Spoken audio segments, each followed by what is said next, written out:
So, what do y'all guys want to talk about? You're watching the High Spot podcast on the Give a Shot Network. I am Jeff Martin alongside my tag team partner, the Trendsetter, Bryan Berga. Catch us here on Give Us a Shot, like and subscribe. You know what to do. Hit that notification bell and make sure you don't miss a single episode of HSP. Also, check out all our social media platforms at High Spot Podcast. We're also available on audio platforms. That's right. You can go to Spotify. You can go to iHeart. You can go to Apple Podcasts. If you can't watch the show, make sure you listen to HSP Trendsetter. We are in all-in mode, Wembley Stadium this weekend. Man, we are already near the end of the summer because that's it, man. We got this, then Labor Day, and that's it, buddy. We can put a wrap on another summer here with HSP. But again, we want to thank the crew for joining us. Trendsetter, what's going on, man? How you doing? Doing all right, man. Like you said, nothing to look forward to right now except after this Labor Day weekend. We call this a labor of love so many times, but we enjoy doing it. And, you know, similar to professional wrestling, as we talk about other things as well, but particularly this, there is no off season for us and there never will be. But again, I wouldn't have it any other way.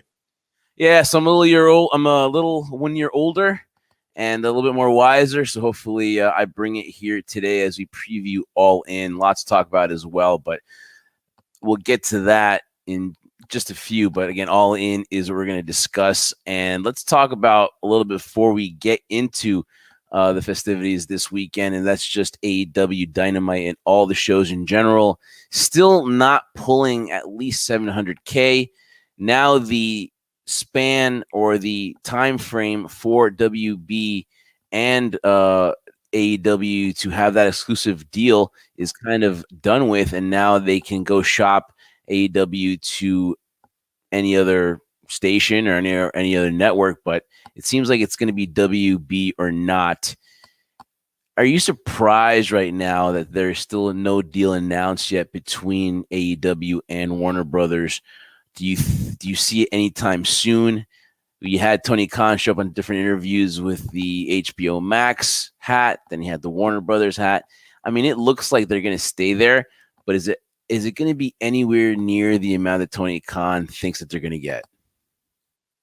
A lot there to unpack. I think initially, I don't think it's going to be happening anytime soon, but with saying that too, time is running out. Eventually, you're going to have to make a decision, or a decision is going to have to be made for you. And what I mean by that is that, listen, this isn't, again, me trying to bash Tony Khan or AEW, but when you see Tony Khan go do these interviews and talk about various things, especially the future of, you know, Dynamite, AEW, what it's doing in terms of how it's distributing itself to the masses, to the public, sometimes I wish he would just stop talking, because sometimes I feel he pits himself in situations that are not very don't put him in and paint him in a good picture right now. And I think really what's really delaying this deal from happening, because I've heard reports too that multiple offers have been presented, and it's up to AEW's decision whether they want to do it or not. Now, whether Tony Khan and AEW officials feel that they're worth more than what they're being offered, or they can, you know, get a better offer somewhere else,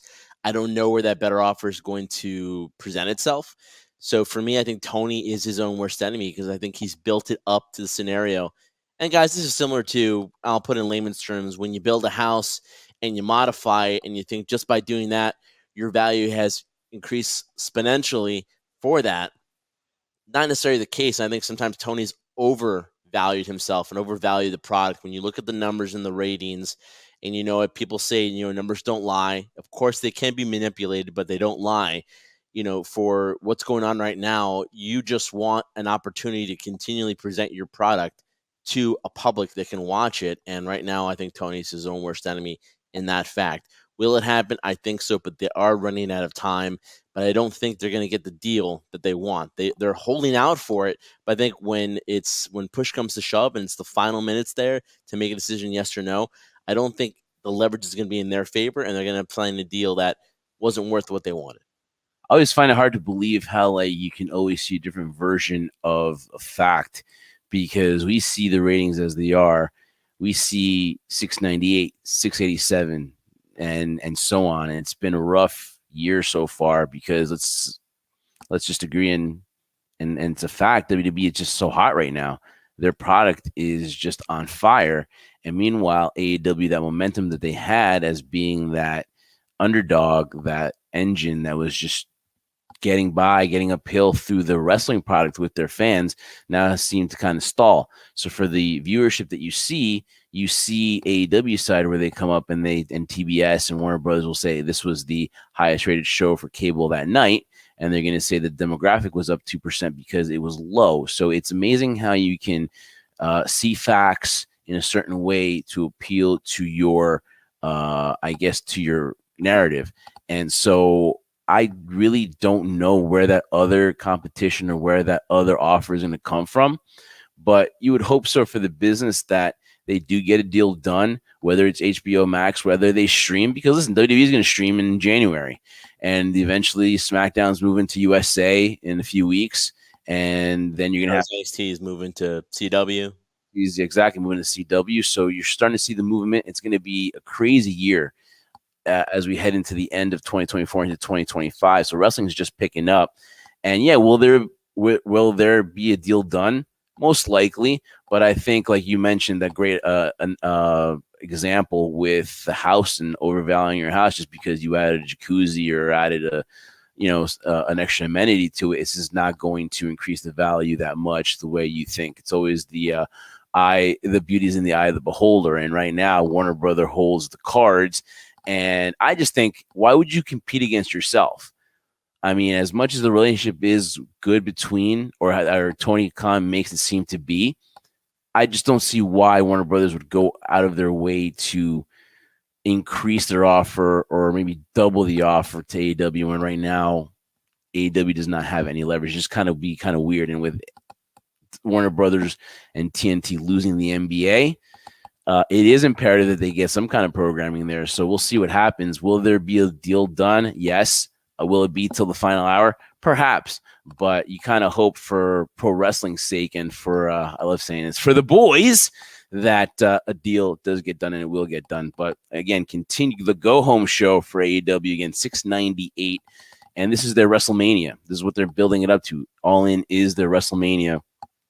And we'll see what happens. Some of these matches here we're looking forward to because there's been stories told, Trendsetter.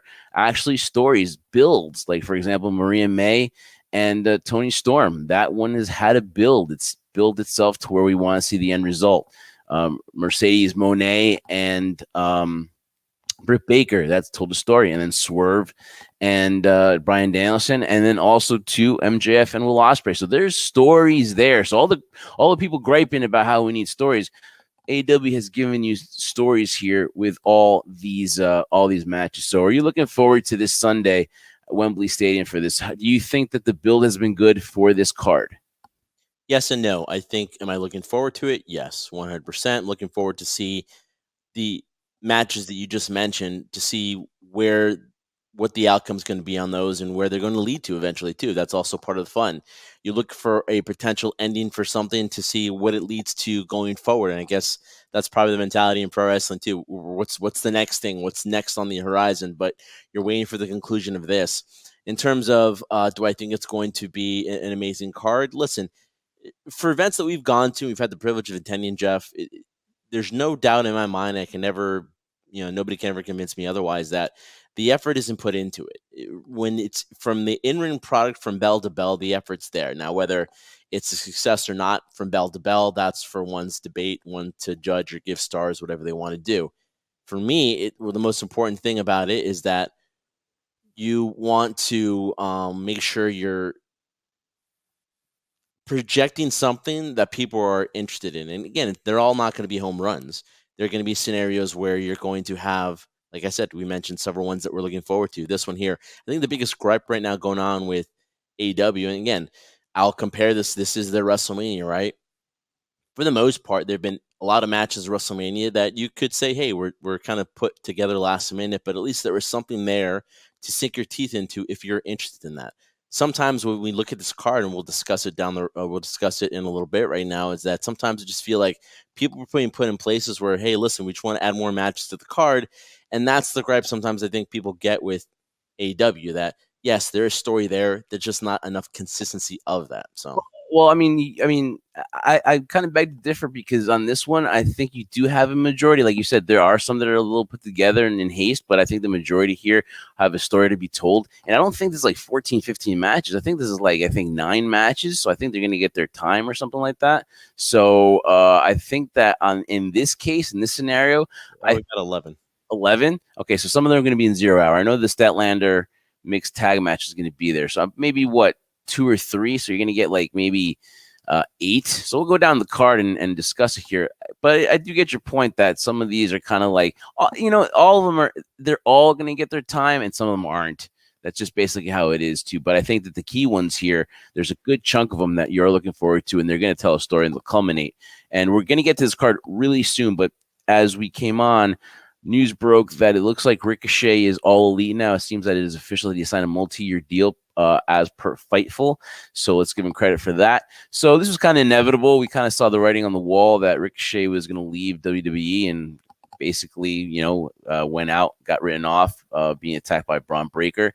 And now it seems now that from what we're saying is you're going to debut him at All in Wembley, perhaps maybe in the Casino Battle Royale or something like that, or the Gauntlet match. I don't know if I would do it there, but the winner gets an automatic World Heavyweight Championship match. So if you're going to put Ricochet in the big spot, that would be the one to do so. That would be the match.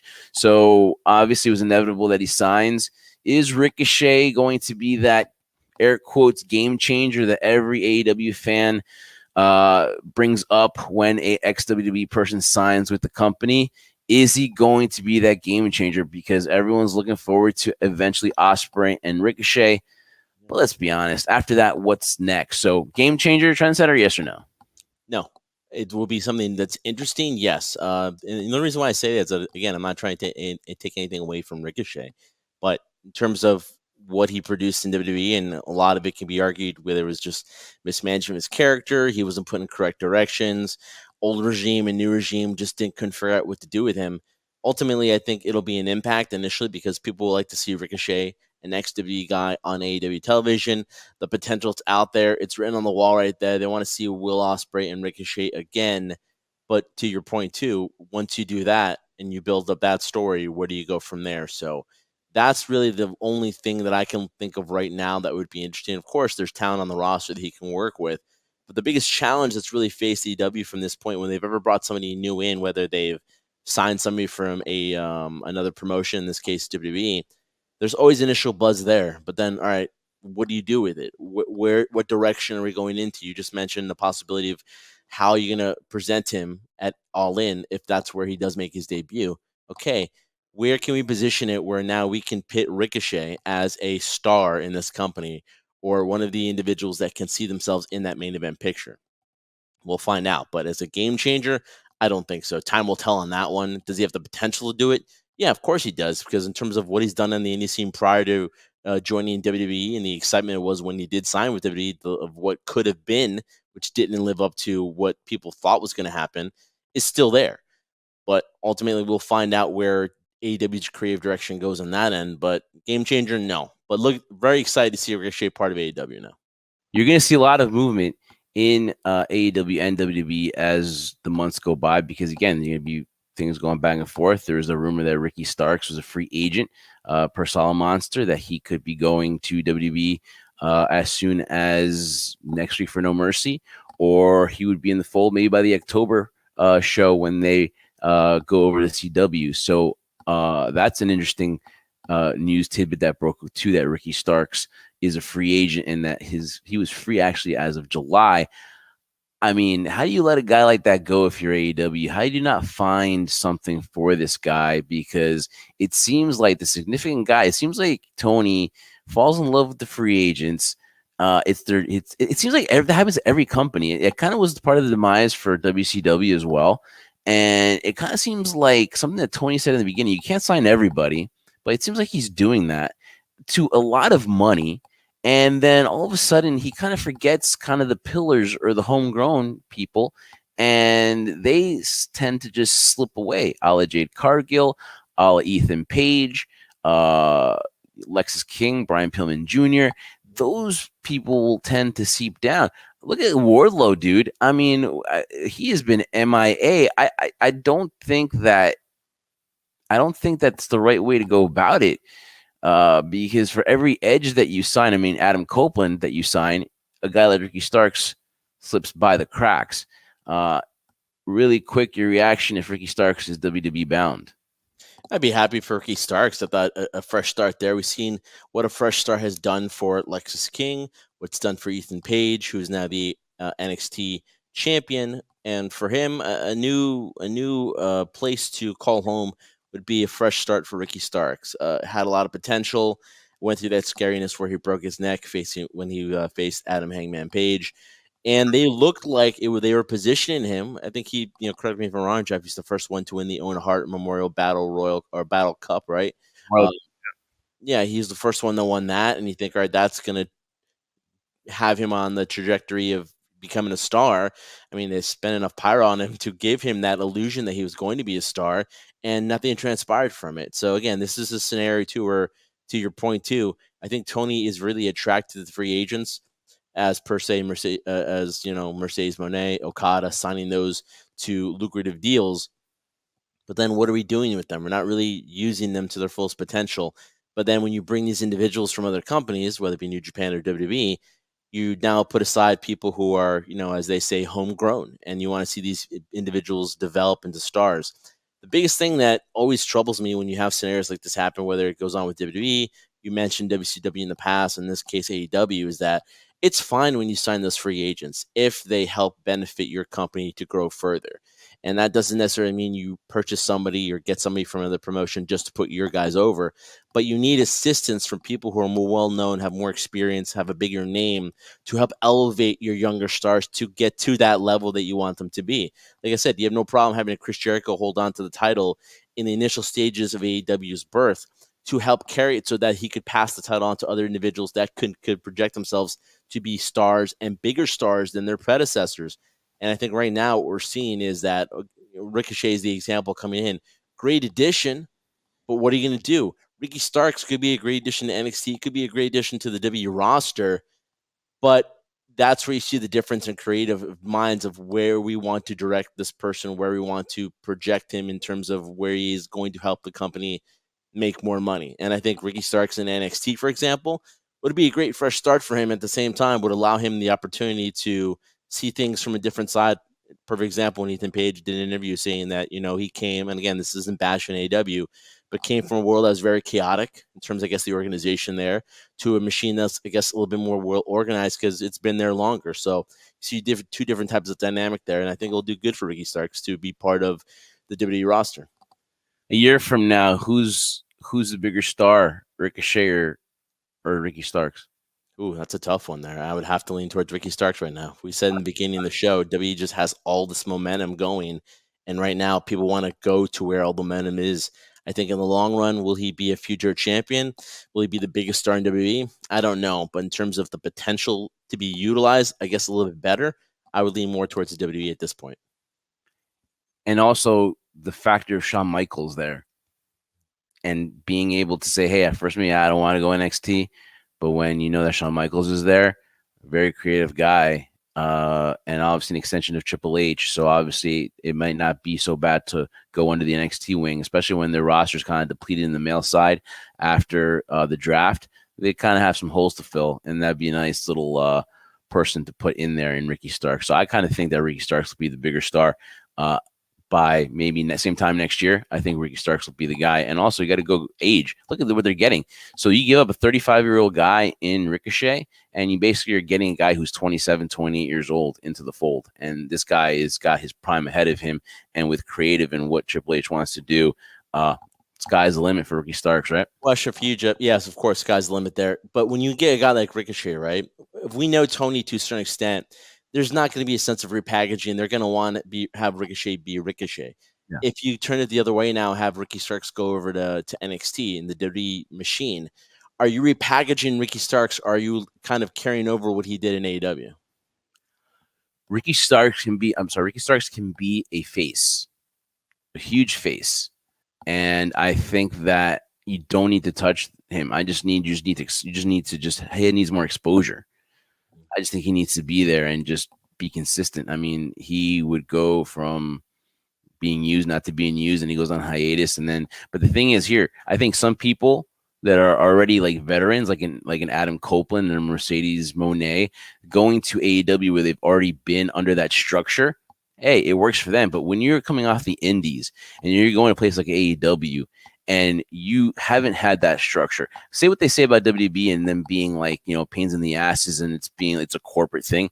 You kind of want to come from that corporate thing so that you can eventually venture off when you're a vet and you know how the system works, then you can go to AEW. But I think once Ricky Starks knows, so he's going to do the same thing. He's going to come over here and he's be like, whoa, this is like night and day. Like Chris Jericho said before, the Wizard of Oz, right? Everything was in black and white, and then you come and it's color. I always love that. I never forget that comparison, right? So I think that's what happens. I think once you're in anything and you're never used to that corporate structure, you need it sometimes. And I think Ricky's going to thrive under it. And I think that guy like Ricochet is going to come into AEW and he's going to be better. But the thing is, though, like besides looking forward to that Ricochet and Ospreay match, like what else is there? Is he really going to get a chance to compete for the heavyweight championship? Because that's what it's all about. Because you couldn't get a mid-card shot here because the mid-carders were really deep in WWE. Can he now, I mean, is an international title going to do him? Is he going to be, I left for this money and the international championship, is that going to be worth his while? Right? No, I would hope not. I would hope he wants to be a world champion. Can he get that shot? I don't know. I really don't know. I think the bright side, the more upside is towards Ricky Starks. All right, Trendsetter. Lots of news. So now let's get really here to the nitty and gritty here. The card AEW All In. It is this Sunday from Wembley Stadium in London, England. I'm pretty sure WrestleMania is going to be there pretty soon, and we're going to have to come to the grips that we might have to make a trip overseas and go to merry old England there, chip cheerio there, and all that thing there, Trendsetter. So London, England, we better get used to Wembley because, hey, that might be newsworthy pretty soon for WWE. But all right, so All In, we've got the 0 Hour, of course. That's right prior to All In, and we got Chris Statlander and Stokely Hathaway against Willow Nightingale and Tomohiro Ishii. Now, a lot of stuff towards Ishii the last couple of weeks. If he's not your cup of tea, so what? I mean, it is what it is. Listen, the fact that I'm taller than this dude says something.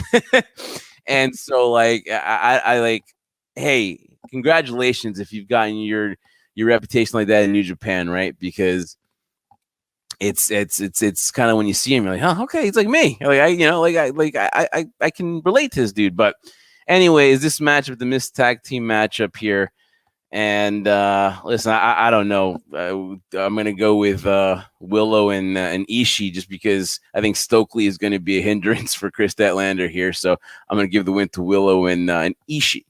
Actually, I'm going the opposite route. I'm going Statlander and Stokely are going to become victorious in this one just because I got to pick something different. I can't keep agreeing with you. No, but in the reality too, it's like, listen, man, if you're comfortable saying that here, that looking at Ishii just because you're taller than him, okay, but I don't think you'd ever want to get a slap from him or a chop on the chest from him too. Oh. This guy is a tough guy, but like I said, when you look at the comparisons to two of where he is in his career, and let's be honest with you, Jeff. I mean, this is 0 Hour for a reason. I'm not saying it's a throwaway match, but the whole scenario was for Willow Nightingale and Chris Statlander to have their moment. And I just really feel, again, it goes right from the beginning of this company when it started. This women's division has just been, one word, frustrating. It's been so frustrating because you have talent there. It's available to you. Are they stars? No. Can they be stars? Of course they can be, but it just seems like things are just pitted together. And a scenario where there's a storyline between Chris Statlander and Willow Nightingale basically went nowhere, and this is what we're getting on 0 Hour. It's like you should have booked this to get a one-on-one and really build it because there was a great story there, but you kind of went backwards, and you maybe to get back to that spot you're going through here, and it just makes no sense. This to me is like, okay, this is more to like, all right, let's get the fans into a match here so that they can, start, sitting down and watching some. I mean, honestly, like this is to me like not something that I'm like really, do I have to watch it? No, that's why it's probably most likely in the 0 Hour, and I have zero interest in, if you're just being quite honest. I love Willow and I love Chris, but I mean, I'd love to see them go 1-on-1, right? Yeah. For the trios championship, we got the patriarchy. I kind of like that story that they're dissing. They're kind of dissing my boy here. And like Christian Cage is the ultimate heel, and Nick Wayne, and then Mama Wayne now, who's now taking the championship, and she's part. It's just, to me, it's great dynamic for Christian Cage. You got the Bang Bang Gang, and I love how you say Bang Bang Gang with absolutely no interest in it whatsoever. Hey man, I miss Jay White though. You're about maybe the only one of us that miss Jay White right now, really. And House of Black. How about the House of Black, dude? There's a lot of negativity towards the House of Black. Yet, they re-signed though. Aleister Black or Alice. That's Aleister Black, right?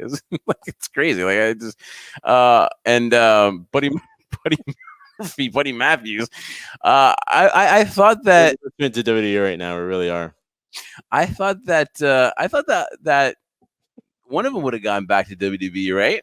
But they re-signed, and then a lot of people saying that they're kind of like not cool to deal with, that they've nixed a lot of ideas, and I don't know how. I mean, I guess they have some control in creative and stuff like that, but that's not a good sign if they have that kind of reputation. And you have Christian Cage here. Why not think that the patriarchy walks away still the champions? I think so too. I think Patriarchy is going to walk away still the trios champion. As for the House of Black right now, this isn't a scenario where it had a lot of potential. It had a lot of scenarios where it was just something different than what you were normally watching there. And in terms of them resigning again, when I first heard the news, I was pretty surprised about that too. Not that just because their contract's up, they're immediately going to go and sign with WWE, but maybe venture to TNA, try something else different. But again, it's a scenario too that I see really similar with AEW, Jeff. It's the schedule's good, pay as well, and if you're comfortable in a certain spot, you are. But in terms of the rumors of how they are backstage and how they are to deal with right now, why do you resign them then? Why do you bring them back? And again, you have Brody Lee, you have Buddy Matthews, Buddy Murphy, Aleister Black. You have talent there, and it really seems from the outside looking in, of course, and you can only tell so much by what you're watching on TV. You don't know whether it's something that they're not breaking the fourth wall, they're really showcasing their emotion, they're just being in character. But there seems to be a lot of frustration there, and it's you see it, and I just don't know why that happens. But again, what I've said before too, when certain talent signs with companies, and all of a sudden they're unhappy, well, nobody forced you to sign. All right, so this is why I'm horrible. I have a horrible poker face, and I'm a horrible dancer because I try to tap dance something. Did you know what I was trying to hide? The fact that I didn't know that Luchasaurus was his name, and his name was Killswitch. Killswitch. I was trying to dance around it, and I was waiting for you to call me out because I know you're smiling, and I knew that you're thinking, oh, he doesn't know Luchasaurus' name. I don't remember Luchasaurus' name, but it's Killswitch. I mean, we can call him Luchasaurus if we want to, but the thing is, he's part of the group where he's interchangeable. He's going to turn face, though. He's eventually going to be tired of this act that he's not being appreciated. So it could happen, though. It could happen here, where he finally has enough. He's going to turn face, Killswitch, because obviously to give the championship to Mama Wayne obviously is an insult to Killswitch, and he's had to deal with a lot of crap now from Christian Cage, not appreciate whatsoever. It could happen there, but it's eventually going to happen. I don't think it happens though at All In though. But you got to make sure you slow build. Got it exactly. Everyone's waiting for that Killswitch face turn, baby. I'm looking forward to it, but it's not going to happen though at All In. Unfortunately, I don't think so. We're going to go to the page. When it does happen, and he becomes Luchasaurus again. Merch is going to fly off the hook right there, man. Hi guys. Hey guys. Hi. How about Chris Jericho, the Learning Tree against Hook for the FTW Championship? If Hook can't beat Chris Jericho, then he can never challenge for the FTW Championship ever again. I got a question for you. Don't you think that challenging for a title is getting too old now? I think so too. I feel like, that in contract signings, we definitely know where that's always going. When you watch Dynamite or WWE. Whenever there's a contract signing, you're just asking for trouble. So why do we do it? I mean, if you're not going to promote very well the match and have a good promo between two individuals, then what's the point of it? But yeah, I think there's a lot of stipulations now where you can't challenge for that championship. I think it's kind of overdone now, especially for this championship. I mean, really, you'd be doing me a favor if I don't get the challenge for this championship anymore.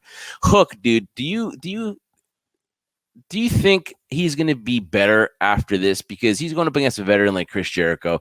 To me, this has been the maybe worst version of Chris Jericho, and that's saying a lot because we really like this guy. This is one of our idols, so we admire Chris Jericho. But this, to me, has been maybe perhaps it's what he wants to do. People talking negatively because any kind of talk is publicity. Any kind of talk like that is talk. And we are talking about the learning train, how bad it is, in my opinion. But maybe that's what he wants. Maybe he's smarter than all of us here and knows what he's doing here. And just having this presentation is so bad, but it's being talked about. Do you think Hook's going to be better? But I think Hook's going to win.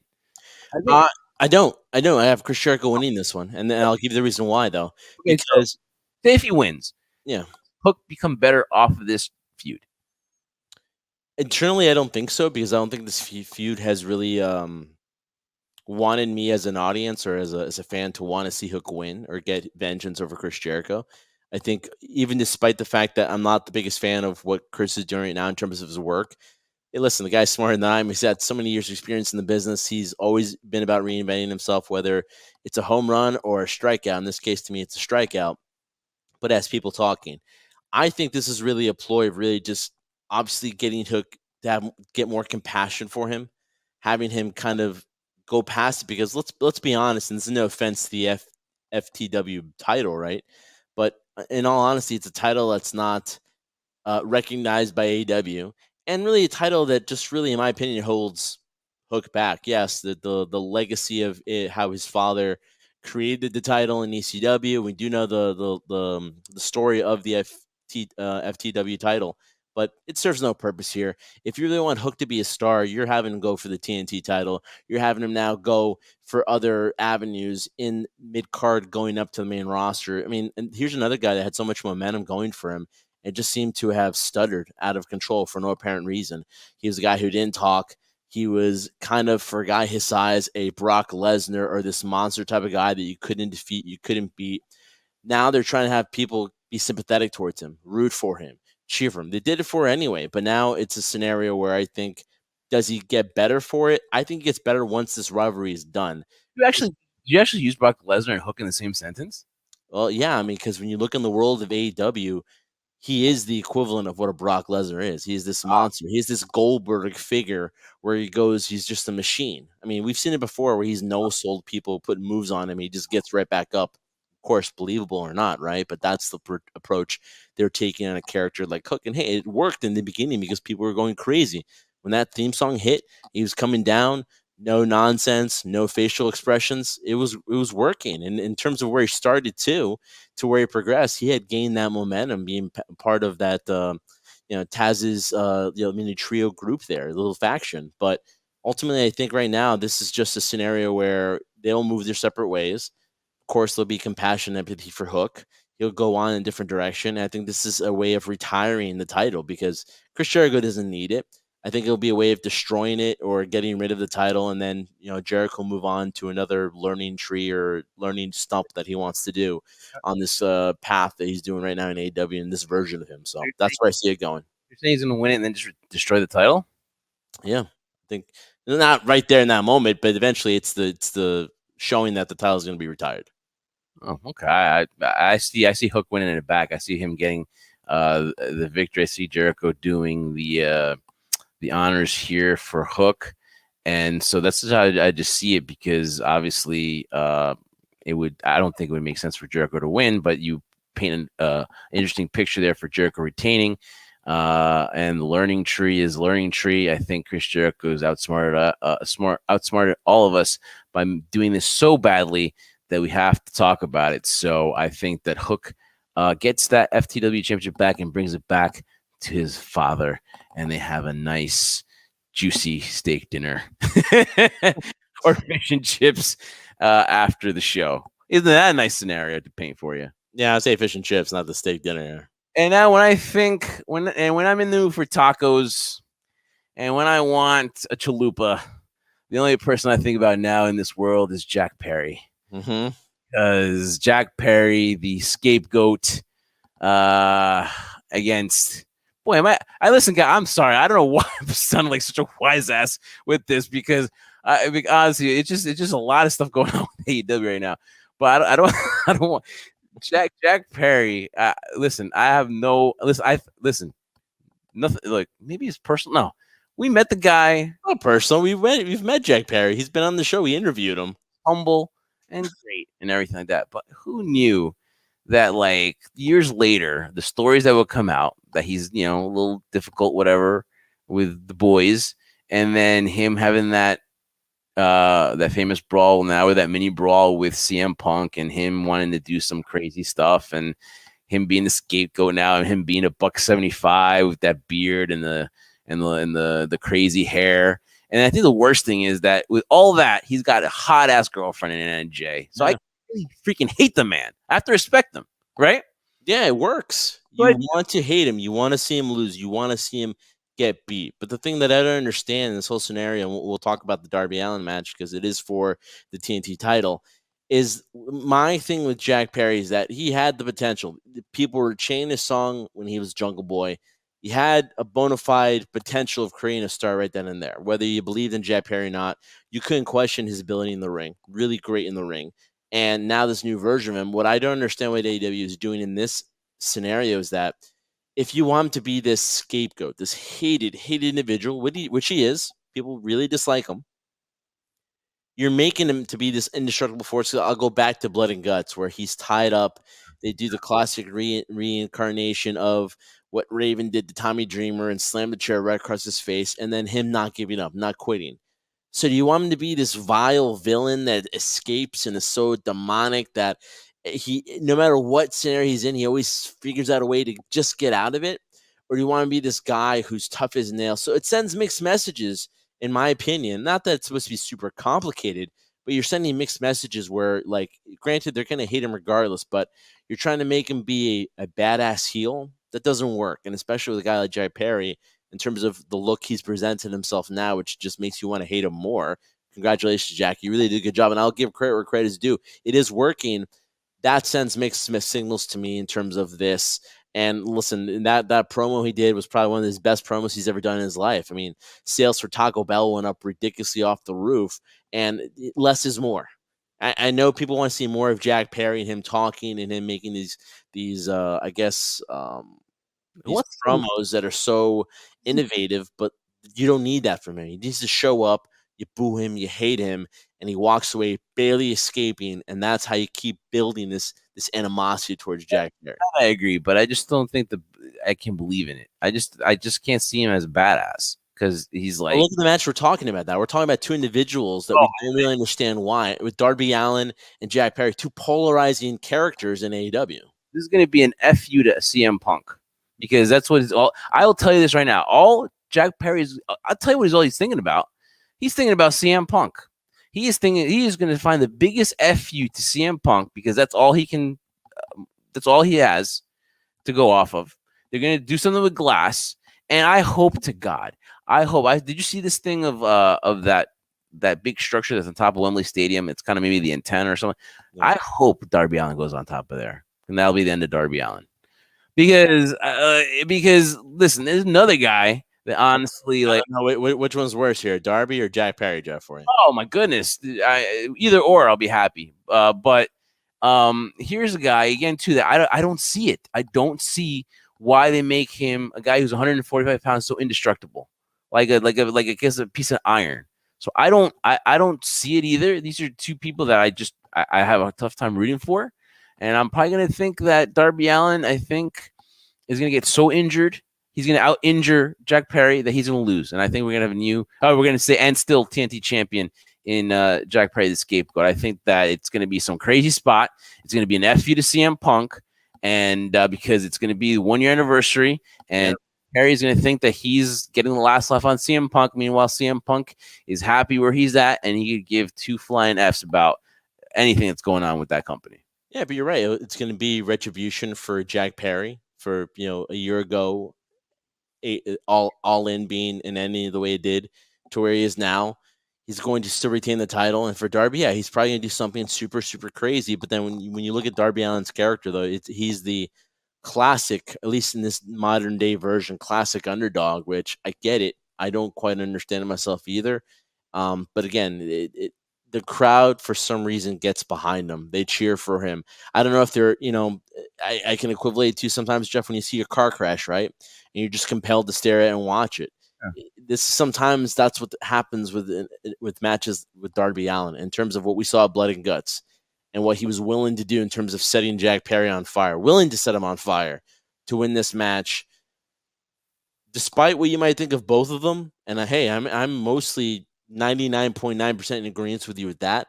I will tell you right now, this is the match which is going to have a lot of people talking. I don't know if it's going to be a good thing or a bad thing, but a lot of people will be talking after this match is over. Will be dead, and most likely will be Darby Allin, and so that's why they're going to talk about it. And it's mind-boggling to me how this guy has even conned, and no offense, Tony Khan and Bryan Danielson to think that he's safe. That's to me is the biggest. To me, you know what? After all that, kudos to you, Darby, for making everyone pretend that you think whatever you do is safe. So that to me is the biggest miracle in Darby Allin's repertoire, that he's been able to pull the wool on everybody thinking that he's safe. So now we've got the Young Bucks, FTR, and the Acclaimed for those coveted AEW Tag Team Championships. And let's talk about the AEW Tag Team division, because this used to be a staple for AEW. This is where tag team wrestling, remember the focus on tag team wrestling? Well, it sure as heck hasn't looked like it. And now we're getting the same matchup, and then FTR was interjected because they ended up in tying a draw with the Acclaimed. Young Bucks, we've seen it. For them to be a tag team this whole time and never break up, it kind of starts wearing thin. You've seen them as tag team champions, right? And this EVP thing, has it worked out? I don't think so. And then FTR, who every 5 seconds are saying how much they love working for AEW, how much they love pro wrestling. I mean, that is kind of getting old. And then the Acclaim, to me, yes, they're brash. Yes, sometimes they're not your cup of tea. But if anybody should be walking away the new tag team champions, it should be the Acclaim. Then I'm going to say the Acclaim come out here. As much as some people are not going to like it, I think that they're the ones that deserve to walk away after Wembley and All In as the new AEW tag team champions. Yeah, I would agree too. I would say the Acclaim walks out. It's been something they've been building, and this is, in terms of storytelling, they've been building this where the Acclaim keeps chasing and chasing. I think they finally get their end result, to their justice, where they actually become the new AEW tag team champions. Again, FTR, we've seen it before. The Young Bucks have held it now. You want them to lose on the biggest stage right now and All In at Wembley Stadium. Acclaim walking out the new AEW tag team champions. Toni Storm and Mariah May. I love me some Mariah May. She has been one of the breakout stars of 2024, if not the breakout star in women's wrestling. She tremendous. I kind of was some people kind of critiqued the heel turn because it was just too gruesome. They didn't like seeing all that blood, but the hell with that, man. I think it did its point. I don't think you needed to do a storyline where I think the turn, you didn't see it coming, but I mean, it made an impact for when we saw it. I mean, it was totally like not expected, and I liked it. I liked the way that Mariah May is doing this. She won the Owen Hart Memorial Cup for the women's side. She gets this opportunity, and if it were me, who's hotter right now? Toni Storm's done a great job with that title, but I think you got to put that title on Mariah May. I think she walks away Wembley as the champ. I do too. I mean, this is built up to be one of the most anticipated matches in the cold card right now with AEW. They've done a great job in terms of building this. I got to be honest, though, I did get surprised because I was really expecting the turn to happen with Toni Storm. She was going to turn her back on Mariah May. When they did this, it was a very nice and pleasant surprise. And it was one of those scenarios that you and I love in professional wrestling, that maybe you didn't expect it because we're so used to things being so predictable at times. And this one, I'll give credit where credit is due. AEW did a really great job of swaying the fans and then having that happen at the moment it did. And the brutality that happened too. I mean, sometimes, people will always debate whether having blood involved or having things being that gory is necessary. But in terms of elevating it, making it more intriguing in terms of, wow, we want Toni Storm now, who was once a heel, is now a beloved babyface, to get revenge on this person who she looked at as a daughter, looked at as, even a love interest per se, and be betrayed that way after she gave everything to Mariah May to get her to this point. Love it. Can't wait for it. I agree with you. I think Mariah May is probably one of the breakout stars this year in the women's division for AEW. Sky's the limit for her right now. My biggest thing is, and again, I have Mariah May coming out victorious as the new AEW women's champion. I just would want to see this continue on, not necessarily in terms of the brutality and the type of match we're going to get on Sunday, but in terms of, are we going to see them elevate this in a scenario where I think Mariah May has just so much more potential, such a high ceiling. I hope they do it right for her when they do crown her as the champion. Yeah, I mean that'd be the right way to go. And I think that, again, Toni Storm has done a great job elevating that title, carrying it for that title, just for this case, just to elevate Mariah May. So I think that's going to be a really good match. I will not lie to you, though. I kind of held Toni Storm in a little bit higher regard for her wrestling, but the watching her against Saraya and then watching her recently a little bit, kind of a little down on Toni a little bit too, because of, I don't know. It just, You just understand that's her character. It's supposed to be this corny, look at the very move. unauthentic thing. We've seen Toni Storm in the ring before. She can go, but she's purposely not doing it for this reason. And I give credit with Toni. It's just dedication to the character. That the character is not supposed to be this technician. This character is supposed to be this quirky, comedic. I mean, the woman thinks she's back in the 1950s. Look at the Saraya match, and you tell me if it was being quirky or being kind of sloppy, because there's some sloppiness on those holds.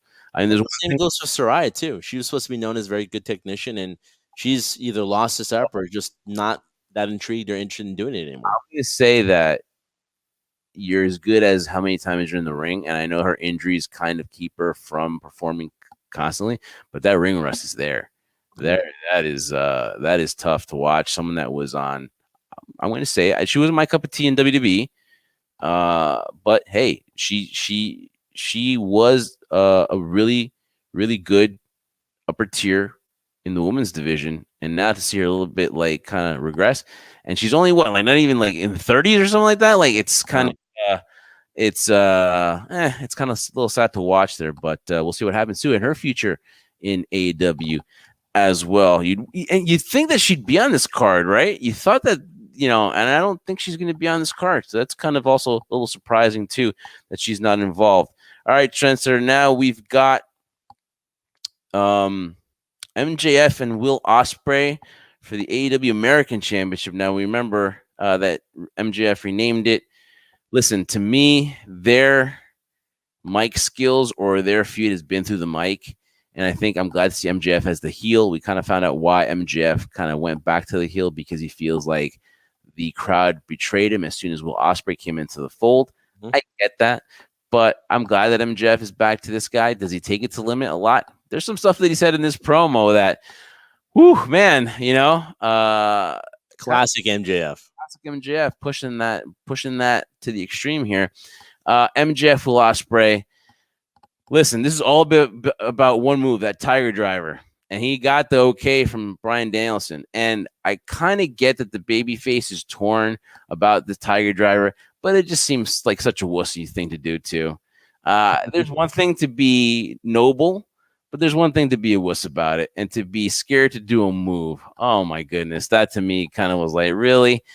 I think this is about the Tiger Driver. It's all about the Tiger Driver, and that's how Will Ospreay is going to regain the championship, and he's going to beat MJF at Wembley. He's the guy. He's the face.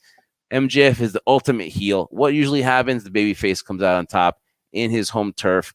We see that Tiger Driver come back in his arsenal. Will Ospreay be guilty about it afterwards? Maybe that leads to another matchup with MJF, but I say Ospreay walks away the champ. I do think there'll be another match with MJF, but I don't think it will be the scenario where Will Ospreay is the champion at that time. I will have to pose you, my friend, and I think MJF will walk away here still the AEW American champion. For the reason for this too, it's like, again, when you talk about predictability, something like this, it's in his backyard, it's in home country. He had his moment last year. Now it's a scenario where you're going to create the appeal of having people's hearts crushed by seeing their hometown boy lose.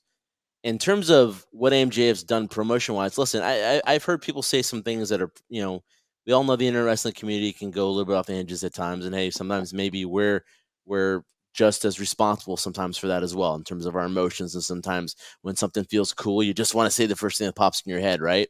This rivalry that's been going on the microphone has been kind of amusing to me because I've heard people actually telling me that they feel that Will Ospreay is not only on the same level as MJF on the microphone, that he has surpassed him on the microphone. And I asked those same individuals very politely, are you on something? Is there something wrong with you mentally? Did you get dropped in your head when you were a kid? Because I do not understand why people think that that's a scenario. And for people to say, oh, wow, MJF took it to another level, made it personal. Well, let's be honest and let's call a spade a spade. Will Ospreay has made this personal way before MJF did.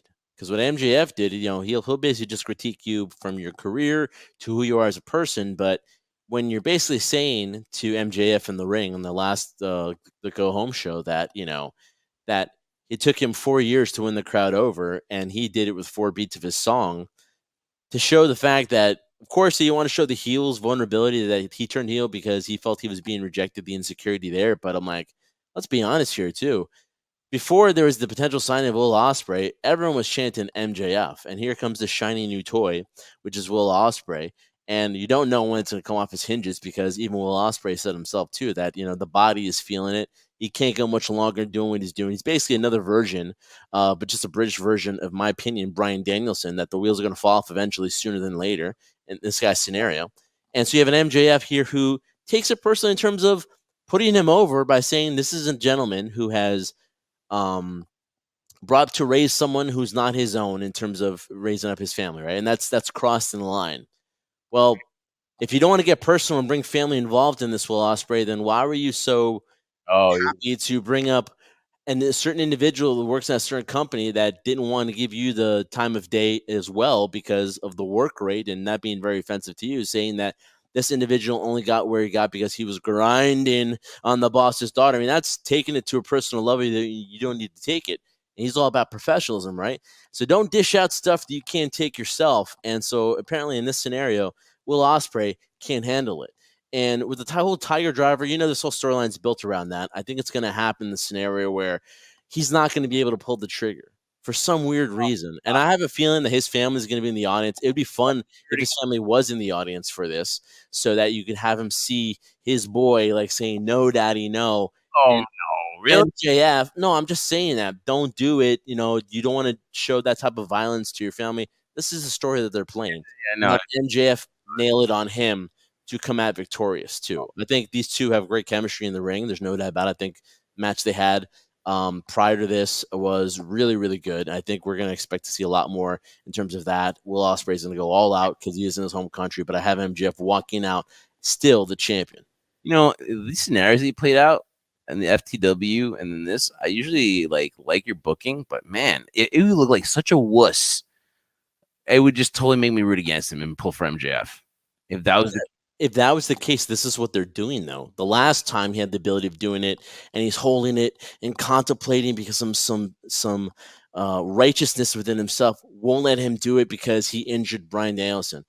Hey, that's why they don't call this ballet, man. Accidents happen. The mere fact that just because he got the okay from a hypocrite like Bryan Danielson, and he took it. Well, we'll get to that in a little bit. He took it to heart to him.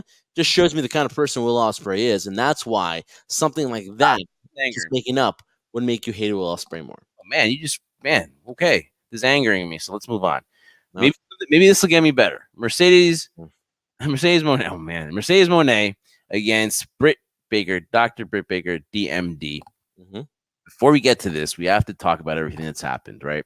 So Britt Baker gets suspended during this program. Mercedes brings out Kamille, who former NWA champion, women's champion, who obviously we were waiting on her to show up. Why they asked her to change her hair color, I don't get it. She's known as this blonde, muscular woman, and why they changed her hair, I don't know. Obviously, if you ask me, it's because she doesn't stand out, because Mercedes doesn't want her to stand out. Just my opinion, and so she's the muscle.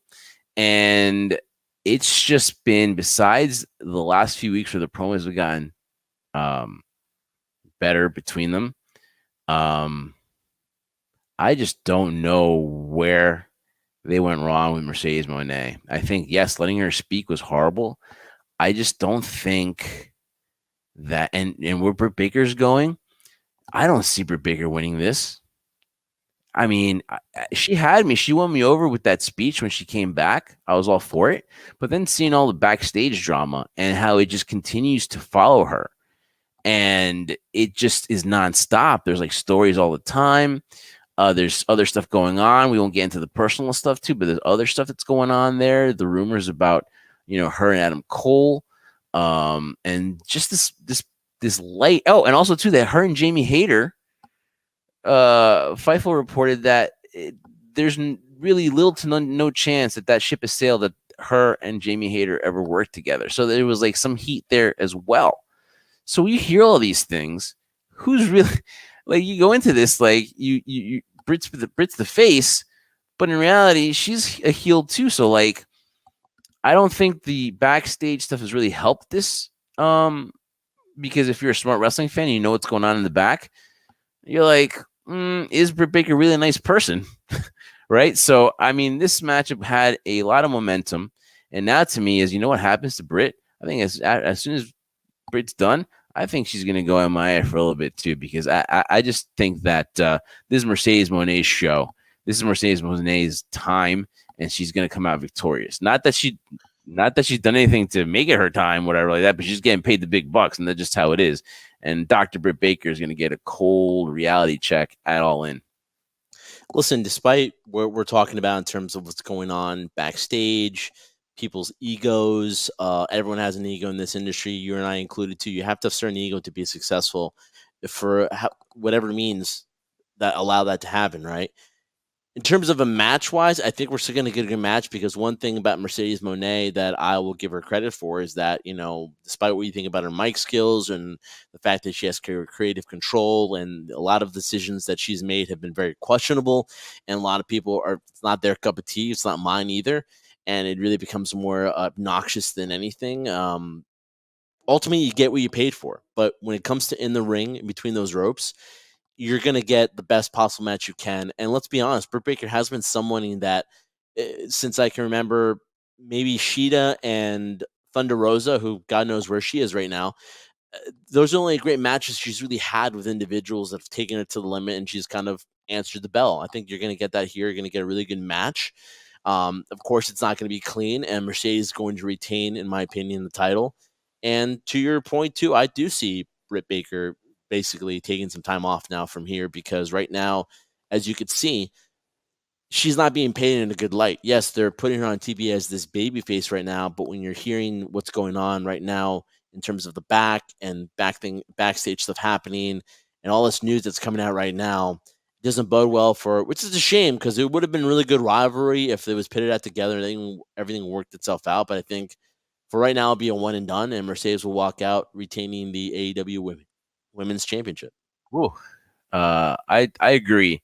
I really don't.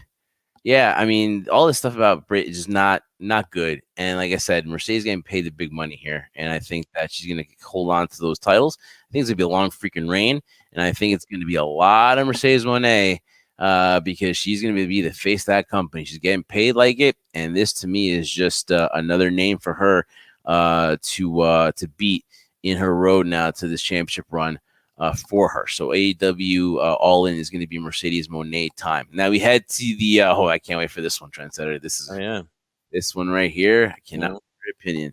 Daniel Bryan. Almost said it. I said it again. Bryan Danielson and Swerve Strickland. Swerve's done the best that he can, to me, in my opinion, for this as champion. I mean, it didn't start out great, being kind of put to the side as far as like airtime and stuff like that, and positioned on the show. And Bryan Danielson, whose contract has expired, and he's going to be part-time, or he's not going to be full-time anymore.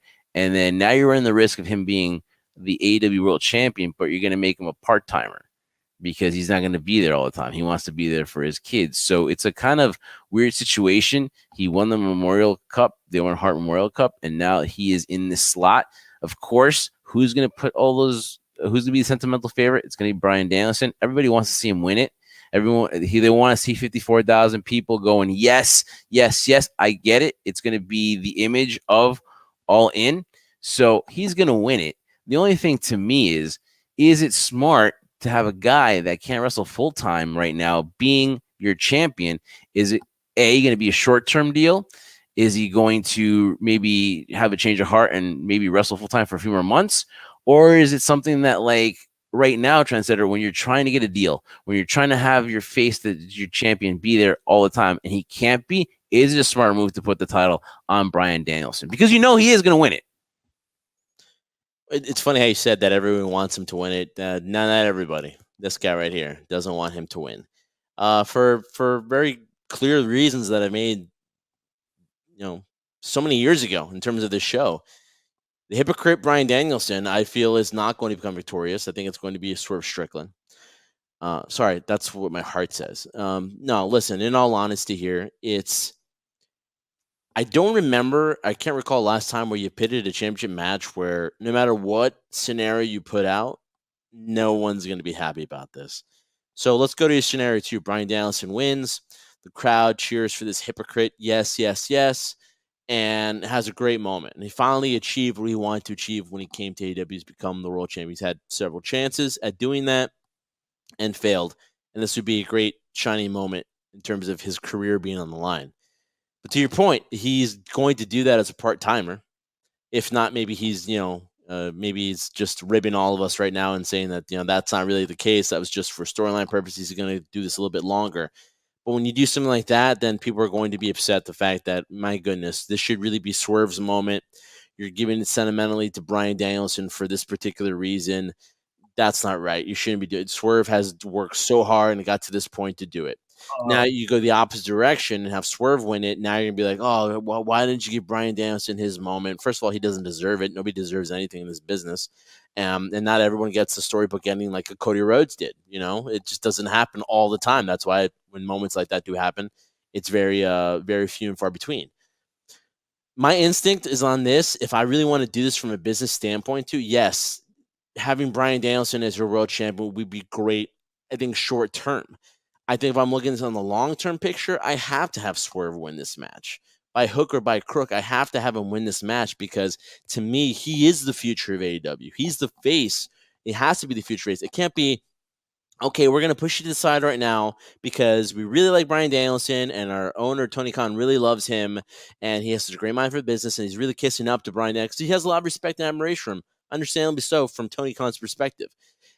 Give him his moment, right? But if you're doing it from a business standpoint, you can't. I have to say that Swerve will walk out of Wembley Stadium still the AEW World Champion, and that would be the end to a career that has been very well known in terms of what he's had to deal with in terms of injuries and stuff like that. And I think that's how it ends. Should they open the show? Should they open the show? No. That should be the ending match. Whether he loses or not, that should be the ending match, right? That should be the ending match because it's the one people are really building and anticipating to watch. Is it going to be Bryan Danielson's final match? Oh my goodness. The one thing that just doesn't make sense to me, Jeff, in reality when it comes to this, it started off as a championship match, right? To me, there's no reason in terms of the story to put your career on the line. You already had the title shot. Yeah, why are you stacking the odds against you? And you should be stacking it in your favor. Listen to Jeff Jarrett, who took a company down the toilet, and you're listening to him for advice. Yeah. I love Jeff Jarrett. I'm just saying. I love Jeff Jarrett. You think about it, though, right? The guy that, I'll always be for Global Force Wrestling. Always. So you're taking his advice and going all in and putting your career where you don't have to on the line. But we get it. It's winner take all. And so that makes sense, too, that Bryan Danielson gets the ovation of the audience, that Swerve Strickland wins, but then he walks out and then Bryan Danielson gets his farewell, his clap, whatever like that. It won't be the end of Bryan Danielson. He'll still wrestle here and there, but as far as the full time. Oh, God, I hope not. And especially Bree's going to be there. So there's going to be a Bree mode in Wembley. And the first time his son is going to watch him wrestle and his daughter is going to be there. So the family will be there in the front row. I'm pretty sure AEW can't wait to focus in on Bree there. And so Jeff, you've made your comment in terms of who you think is going to win it. From a business standpoint, what makes more sense to you? Yeah, like I said, if he's going to do short term and you got that deal, then you want Bryan Danielson to be world champion. But long term, though, you're right. Swerve should do it. So I understand where you think that you see that opening door for Swerve Strickland, and he deserves it. Like Jericho's really sung his praises that he believes in him and all stuff like that. So yeah, if I'm doing the right thing, if I'm doing what's good for business and for my guy, maybe not for business because maybe Bryan Danielson that maybe that few next months gets you a TV deal, but the long term though, Strickland's going to be there in 6 months. Bryan Danielson isn't. So you kind of have to sometimes do good by your guy that's going to be long tenured, like CM Punk. Again, now I'm always quoting CM Punk. Now it's like, but who's going to be there tomorrow, right? Yeah. Who's going to be there tomorrow? So yeah, real quick, we've dissected this card. We've given our predictions. What is the one match you think has the potential of stealing the show? Only because it's going to be who can top who in insanity. It's probably going to be Jack Perry and Darby Allin. I think a sleeper, and again, it has to be whether Toni Storm is going to be that Toni Storm. That could be a sleeper right there. But the one that I'm looking forward to the most is probably going to be MJF and Will Ospreay, if you ask me. But how about you, Trendsetter? Which one do you think is going to be the show stealer, and which one are you looking forward to the most? And what? Okay, how about this? Which one do you think is going to be not live up to expectations? There you go. Do that one first. Which one's not going to live up to expectations? Well, to me, the one that's not going to live up to expectations will be the Mercedes Moné Britt Baker match. Book that. Mm-hmm. Yeah, I don't think it's going to live up to expectations. I think it was falling apart before I even started. And that was with the rumors and all that stuff added onto it. What I think is going to be the show stealer, the one that you want to look at and really watch and say, wow, that's going to be a really good match. I'm leaning towards MJF and Will Ospreay. And that's nothing to do with the title. We've seen these two work before. They work really well. The psychology of it, whether you like it or not, in terms of the psychology that they do in the match, it's to your opinion. It's your flavor of what you like. But I think this one will be one that people were like, wow, this was really, really good. Especially with that atmosphere and that crowd really being behind Will Ospreay. It's going to be a scenario where, wow, it's going to be that type of yes, no, yeah. And I'm not quoting Bryan Danielson here. I'm just saying that crowd's going to be so into it because they're so invested in Will Ospreay. They want to see him come out victorious. It's going to be a great dynamic. So I think that one's going to do it. The potential could have been Darby Allin and Jack Perry, but I think for different reasons in terms of just seeing how crazy these two are going to get. In terms of match quality, I'm looking towards MJF and Will Ospreay. Really quick, we did leave the gauntlet match out of it because we kind of talked about it in the beginning when we talked about Ricochet. Yeah. I think he's going to be the guy. I think he's going to win, and I think he's going to get the AEW World title shot because that should be the way to go about it. There's going to be a lot of guys in it, but I think that if you're going to make an impact with Ricochet, that's the way to do it. I think he debuts. He's one of the mystery people, and he wins, and he gets the AEW World title shot in the future. Hey, because you know what? Why not? Yeah, why not? It's, again, you want to make an impact, no pun intended here, because we do talk about TNA and Impact in the show as well. That's the way to do it, because if you're going to take away the stain of him and what he dealt with in WWE in terms of how he's not been used and being a mid-carder or below mid-carder type in terms of his potential and what he could live up to, that's how you do it in AEW. Now, what they do from there, moving on forward, is obviously up to debate in terms of what they do, but I think if you want to make an impact and want to leave an impression in the crowd where it's going to be exciting and it's going to be something unsuspected for them to see, Ricochet makes his debut and gets a title shot right away. So there you go. There you have it. AEW All In is this Sunday from Wembley Stadium at 1 p.m. So WrestleMania and it used to be a 1 o'clock or 4 o'clock show. 4 p.m. in the afternoon. Yeah, in the afternoon. WrestleMania at 10. Yeah, 4 p.m. Start, man. So we're going to get... Then we have Bash at Berlin that's going to have an early start as well. So this has been the year where international hype for wrestling has really improved, in my opinion. And then make sure you'll catch our post show after All In. We'll come on, talk about it real quick on IG Live at High Spot Podcast. But there you go, folks. I'm not going to promise anything, but we'll definitely wrap up the rest of it because it's been a busy week. We were going to come on here, but look at the card. There was so much to talk about, like we went over here, so it's kind of crazy. So we'll see if we can wrap other stuff in the ribbon, like Roman Reigns is back, all that other stuff too. So much to discuss too, so little time. So hopefully we can fit that in, hopefully down the road. But Trendsetter, this has been your all-in preview. Talked a lot about this. It's going to be a very interesting night for AEW. It is their WrestleMania. It is at 1 o'clock start. We will have the post reaction afterwards. Follow us on all our social media at High Spot Podcast. Give us a like and subscribe here on the Give Us a Shot Network. Make sure you hit that notification bell so you don't miss an episode of HSP. And also, if you can't watch us, listen to us on all audio podcast platforms, on Spotify and Apple Podcasts, on iHeart. Make sure you subscribe and download those episodes, Trendsetter. And now do what you do best, because I know no matter what, sick, tired, bummed out, you always give us a great close, Trendsetter. So do what you do best.